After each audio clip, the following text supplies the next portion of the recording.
Today, we will focus on the first step in evaluating the subscapularis, specifically assessing axial images for evidence of a tear.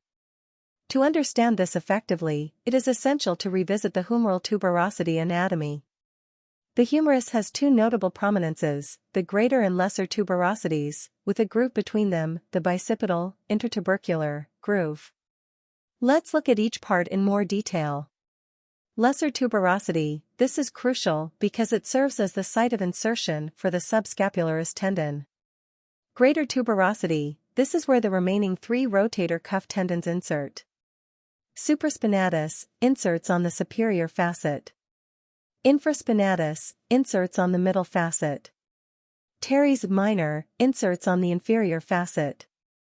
Bicipital groove, located between the tuberosities, this groove contains the long head of the biceps brachii tendon.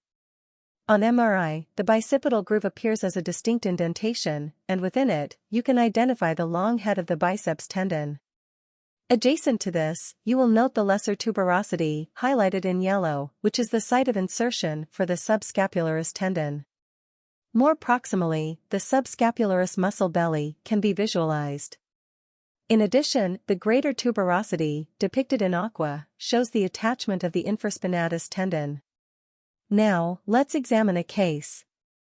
This case shows a subscapularis tendon tear, presenting as a defect. Additionally, there is post-traumatic injury to the musculotendinous junction and muscle belly of the subscapularis, which manifests as edema and high signal intensity on fluid-sensitive sequences, indicating acute injury.